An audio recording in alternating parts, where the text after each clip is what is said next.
What is up, my dudes, and that one girl just wants to conjure some spirits? I got you, one girl. This is Bikes, Beards, and Brews. Let's kick that intro.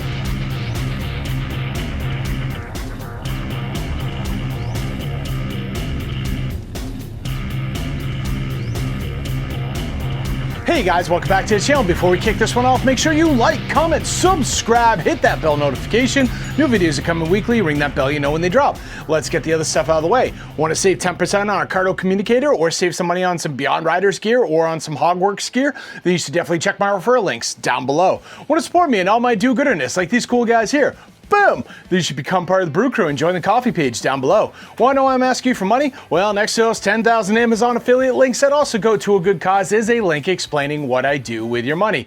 Get it, got it, cool, let's move on. Alright guys, so today we are going to be talking about the Harley Davidson Fat Boy Gray Ghost Edition for 2025. This just dropped and I've got some thoughts. So let's get into that. Let's talk about this. I feel like there's some good, there's some bad, and we're going to cover it. Let's go. Alright guys, for those of you who are not aware, in 1990, Harley Davidson put out the first Fat Boy. It was designed by Willie G, and it had a gray color to it, so it was affectionately called the Gray Ghost. This was a project that Willie G had been working on for a while. He would take this bike down to different bike rallies, have it checked out, get some feedback, kind of go back, refine it. This was the final product. This is what he thought like Harley riders wanted. He was right. This bike was very successful. In 1991, that's the Fat Boy you guys probably know the absolute best because Arnold Schwarzenegger made it absolutely famous in Terminator 2.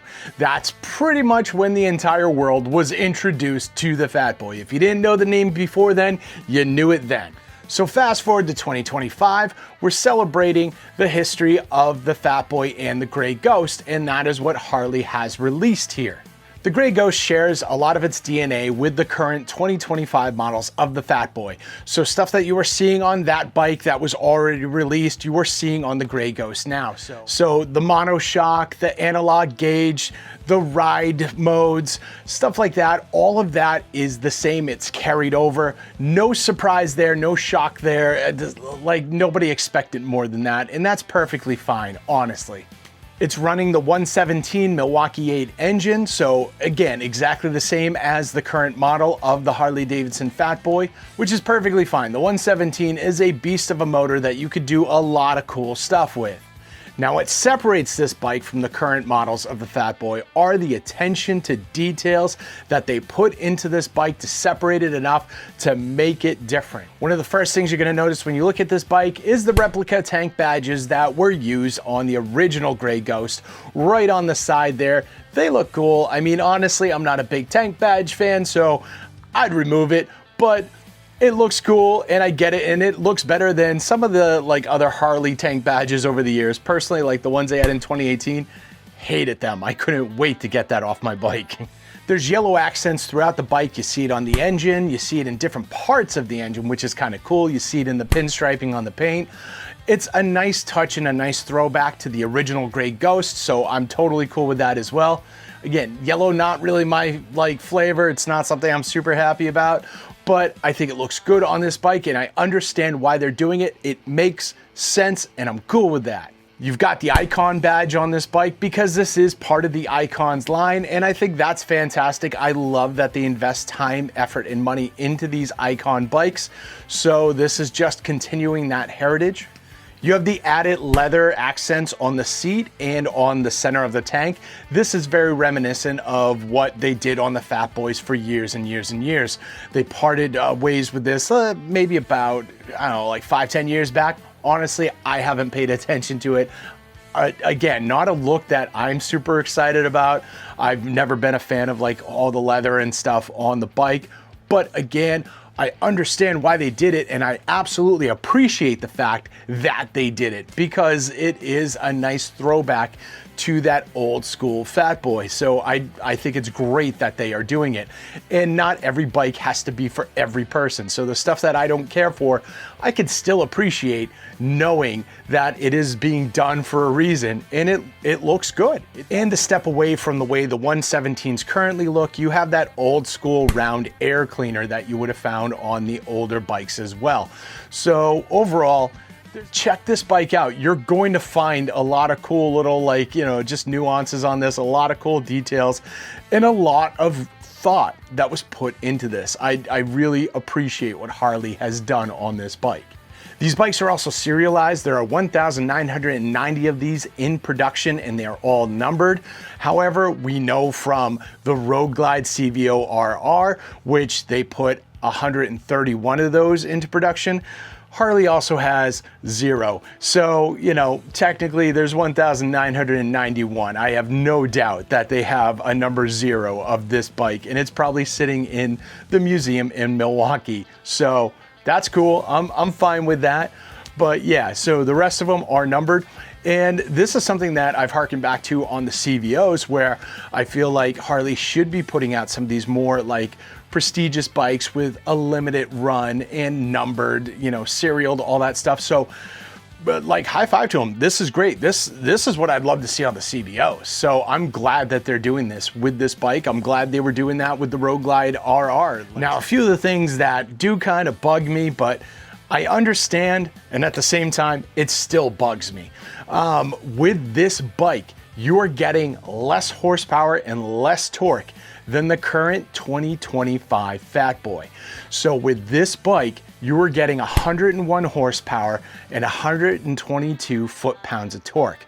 On the rest of the Fat Boy line, you are getting 104 horsepower and you're getting 126 foot-pound of torque.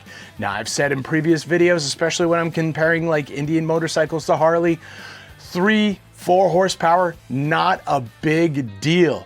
But it is rather annoying because it's the same bike, the same engine, the same weight.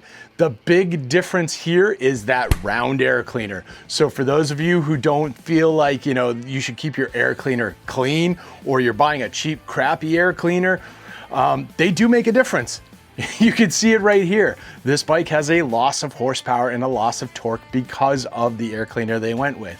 However, Fat Boy with 101 horsepower, still good numbers. And honestly, if you don't like that, you get a chrome air cleaner, you pop it on there, you're good to go. It's still gonna fit the aesthetic of this bike if you're gonna be riding this, which leads me to my next issue with this bike. The paint is called Reflection, and it's as close to chrome as you can possibly get without just wrapping this bike in chrome.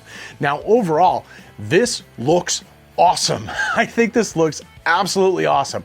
However, the OCD in my brain is like, this is a nightmare. You know as well as I do, the first second you take this thing out of the garage and it's under the sun, you're gonna see every speck of dirt, every fingerprint, every scratch, every mark, everything. This would be an absolute nightmare to actually ride unless you really do not care about your bike being dirty and messed up. However, I'm guessing if you're buying this bike, part of the like allure for you is that paint job, which means you are not going to want to see that covered in bug guts, covered in marks, covered in like the wear marks from like your pants on the side of the gas tank over time, dust, dirt, fingerprints, everything. This is a logistical nightmare for anyone who wants a bike that even looks semi-clean in any way, shape, or form. Picture how horrible it is to try and keep chrome exhaust pipes clean. Now, picture your entire bike being a chrome exhaust. This is nuts. This is probably the first bike I'd ever recommend that if you buy it, put it in like a bubble and make sure that no dust, dirt, or anything gets in there, because the first second something does, it's gonna look like crap. Now, this bike comes in just a hair over $25,000. Honestly, not bad at all. In the grand scheme of things, I know $25,000 for a bike is expensive. I've harped on this a million times, but in the grand scheme of how we are looking at prices, the normal Fat Boy, the base model Fat Boy, comes in at $22,500. So this thing is just under $3,000 away from the base model of the Fat Boy, if you were to go get the two-tone paint job that the 2025 is currently offering, you're a little under $2,000 difference between this Fat Boy and the one that you could currently get with the two-tone. That is not bad at all, especially just looking at that paint.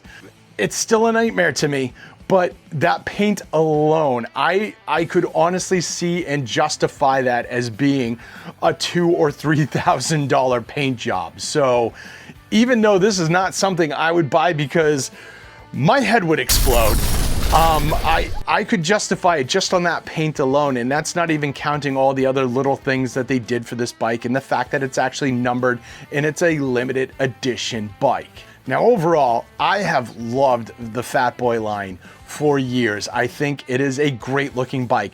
I love it when the rims are completely solid. I think it's actually a cop-out when they start putting the holes in it. The new ones do have the holes in it, whatever. Personally for me, the 30th anniversary in 2020, that is the sickest version of the Fat Boy they have ever put out. I absolutely love that bike. Like, no notes. Like, that thing is amazing looking. They just nailed it on all fronts. But again, I can understand the appeal of this bike, and I get it. And I can understand the appeal of the older Fat Boys. Again, I get it. To me, that 30th anniversary, chef's kiss, masterpiece. Loved it. They should have just kept going with that one. Solid rims. And I'm sure some of you are already lighting up the comments going, no, the 1991 Arnold Schwarzenegger Terminator 2 one is the perfect one. That is the defining model. And I give you all the credit for that because, again, that put the Fat Boy on the map in the first place. So I totally respect its place in history, and I totally get why people love the Fat Boy because of that. That is a fantastic bike as well. But me, like, look, I will die on this hill. That 30th anniversary, nailed it. Nonetheless, that's what I've got. What do you got? Would you buy this bike? Are you concerned about keeping it clean? Is there a version of the Fat Boy you like better? Sound off in the comments down below. And don't forget to like, comment, subscribe, hit that bell notification, share this video with friends, share it with family, share it with that one dude you know who does the horrible Arnold Schwarzenegger impersonation all the time and thinks he's good at it. Let me speak to him directly for a minute. You're not. Stop it. He loves this stuff, trust me. I'll see you all on the flip side.